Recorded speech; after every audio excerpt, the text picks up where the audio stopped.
So when I start my skis, I'm going to keep in mind that the stripes that I want down the center of my skis are actually darker than the back of the ski. The back of the ski is going to be like a lighter wood and the stripes are going to be darker. So because the stripes are darker, I can paint the whole ski the lighter color and the darker can go over. Because remember, when you're doing layers, you have to go light to dark. You can never put a lighter color over a darker color, but you can put a darker color over a lighter color. If you're using a red and a yellow, you have to keep in mind they're going to make orange, but since I'm using all shades of brown, it doesn't really matter that much. So I will use, towards the top of the ski, I might mix a little bit of this and have a slightly darker. So I always like having a couple things mixed up on my palette so that as I'm working I can pull from them and I'm not mixing while I'm going, because I like having it nice and smooth while I'm working. So this top is going to be a little bit darker, and then I'm going to work in my raw sienna that's going to be the main background of the ski.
So now I'm ready to do my dark wood stripes that are going to go down my ski. So I want to make sure I have a smaller brush so that it's a little bit easier to not go over my lines. So I'm going to use the burnt umber color, but I am going to mix a little bit of the ultramarine blue with it just to give it just a little bit of a darker color. I often like to have some scrap paper to test my color out on, make sure it's what I was going for before I put it right into my painting.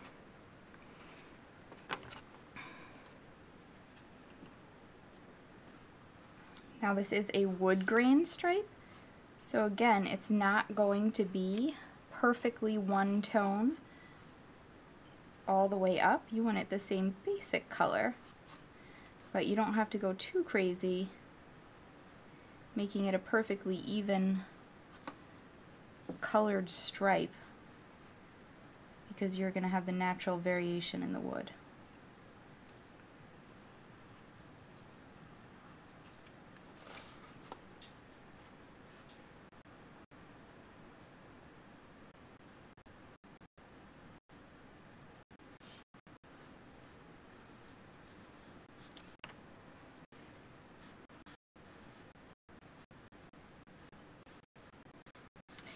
Now once you get to the tip of the ski, you have to remember that the ski is not flat, it curves up. So by helping give the illusion on a flat piece of paper that it's curving up, I'm going to make this tip darker.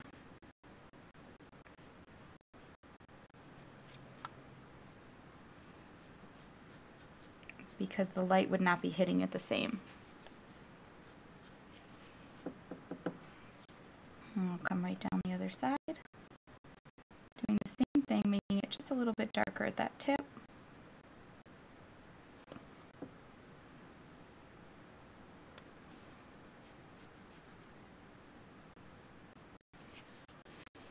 And you can do that by either mixing the paint on your palette darker, or just putting a little bit less water on while you're mixing it right onto your paper. The less water you use, the darker your color will be.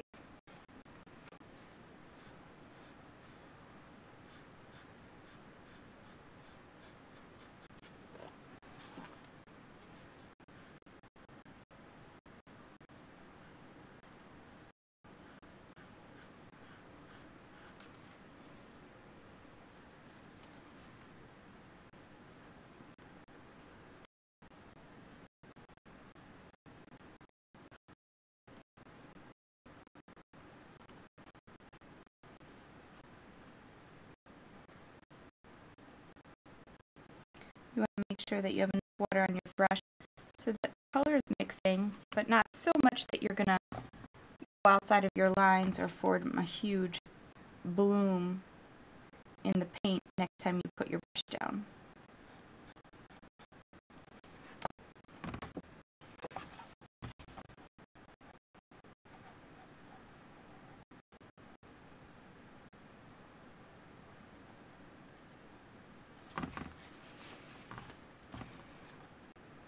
Went over my line a little bit. Just blot it right up. Keep on moving.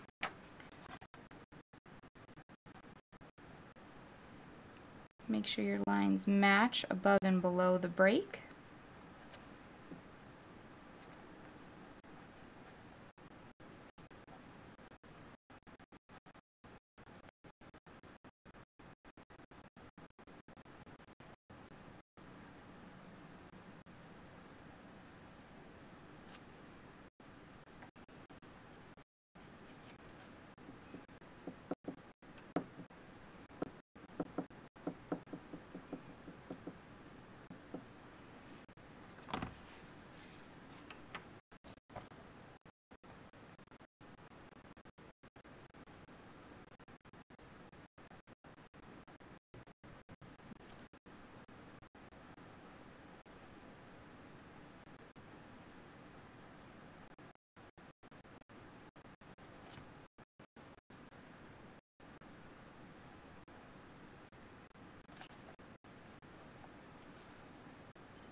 You want to make sure those lines are straight and all the colors are even.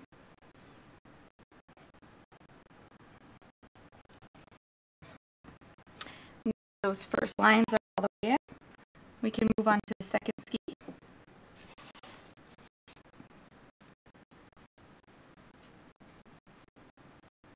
Again, making it a little bit darker at the top to give that look that the ski is really bending over there. And then adding some more water and just blending it down.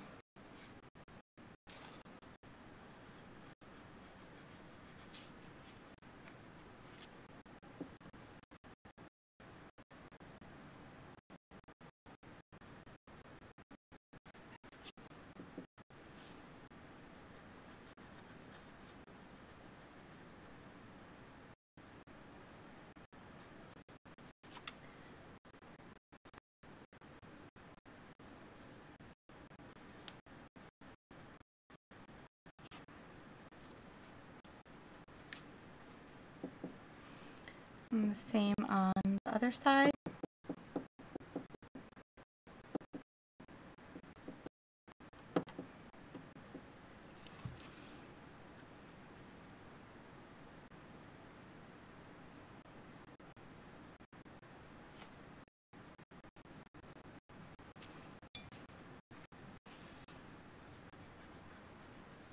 Adding some water and blending it down to lighten it.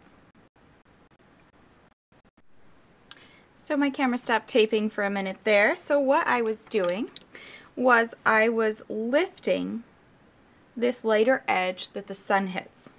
So what I use is it's called an ugly brush. It's from Cheap Joe's Art Supply. I get them online. It's the number 4 flat brush. You can see the one that I've used a lot is quite a bit shorter than the original is even a little bit longer.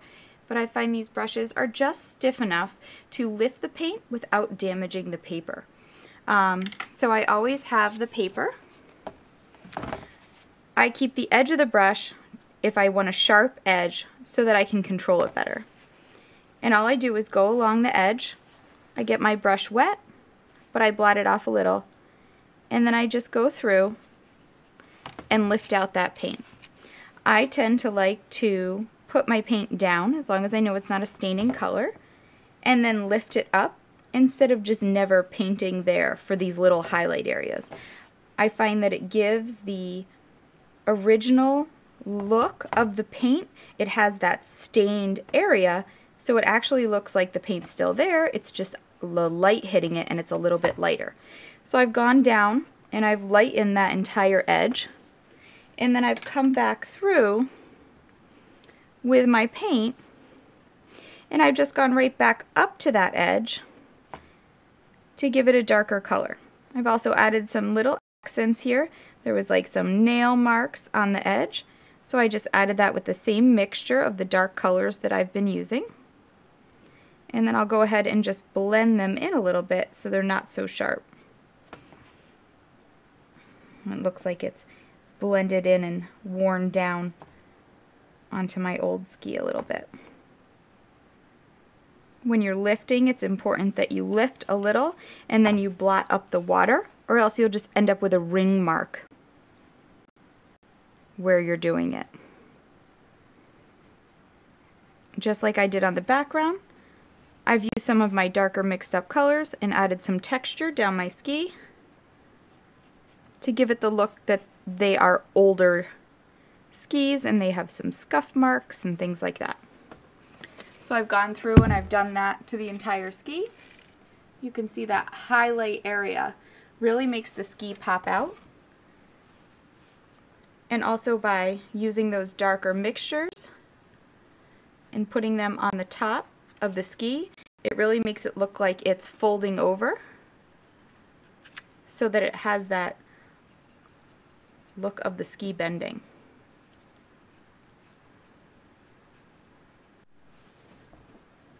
In order to do the bindings, I'm just using the same colors as I did for everything else. I'm just mixing the burnt sienna and ultramarine blue. I have it in a couple different mixtures, some a little bit darker than the other. I've put a light wash over the whole thing, and then I'm just adding in some of the darker shadows on it. Adding a little bit of just the burnt sienna to give it some rust and to make it give it that old patinaed feeling and look. And just like we did in the wood, I'm doing it in layers, letting some dry, and then putting some more details in.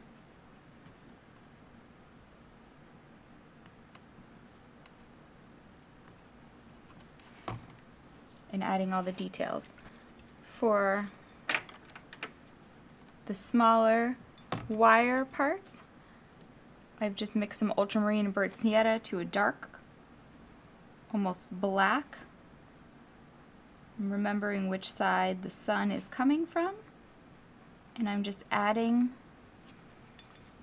that dark edge and then blending it with just a little bit of water so it looks like the round wires on it.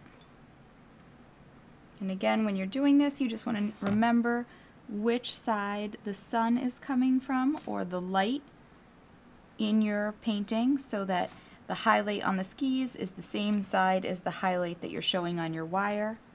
So everything goes together and it makes sense in the painting. If everything is coming from different directions, it won't make any sense and it won't look right. I'm just taking that water and blending that out.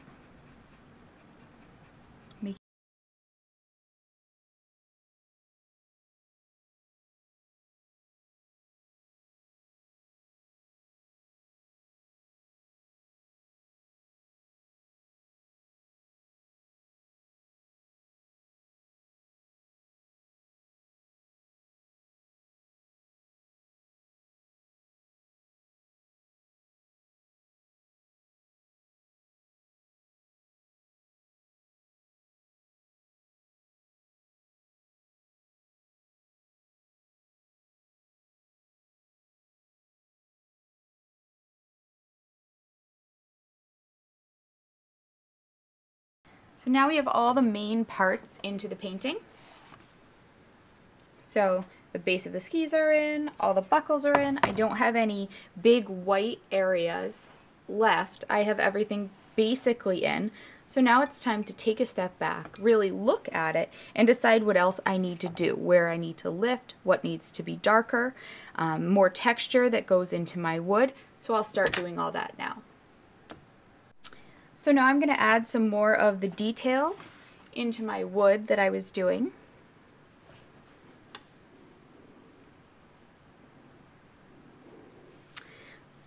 So I have a rusty bolt or something of some kind that's in my wood. So I'm going to use just some burnt sienna.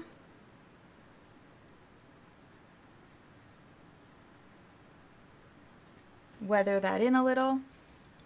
I can also add some burnt sienna into some nail holes, and then sometimes that stains down a little bit. The rust comes down, so I can add a couple different nail holes, different places. I'll add them in. So adding these in help bring some of the yellow and burnt sienna that's in the ski into the paint, into the rest of it. Sometimes just to make things blend a little, since there is none of this color, even though it's really not in the wood. Sometimes I like to add some in, just a little bit, and it makes the skis blend with the background a little better. So now that my basic parts are in, I'm going to add my shadow that's going to be from my skis. So since my sun is coming in this direction, I'm going to add my shadow to this side. Now it's not going to be a sharp shadow, it's going to be a soft shadow. So like I just have light coming from that direction, but it's not super hard light. So when I add my shadow in, I don't want a super solid edge, and then we're remembering that those tips aren't actually touching.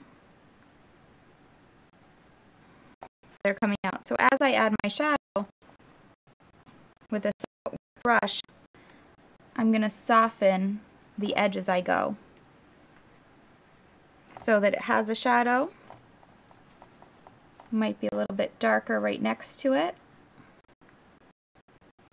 And just work it as I go down, right along the edge of the ski. Here.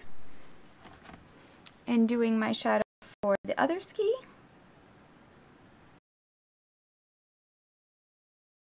And having it come up. Softening the edge.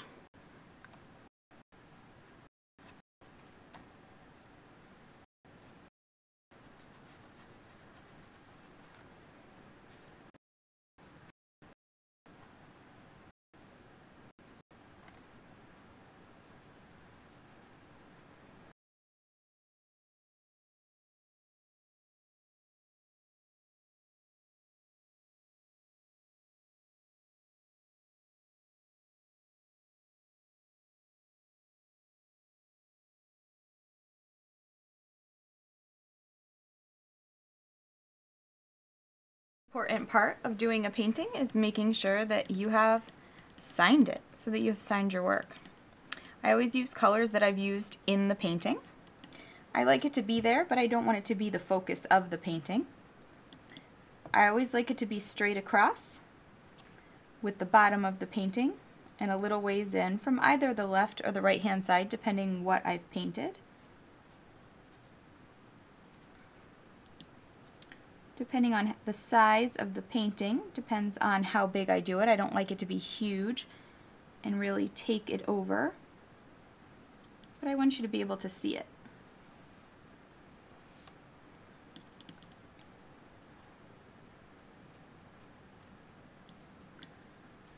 Sometimes takes going over it just to darken it up a bit.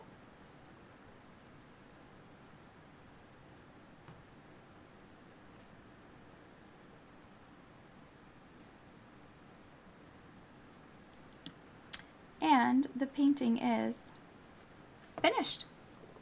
Thanks for joining me.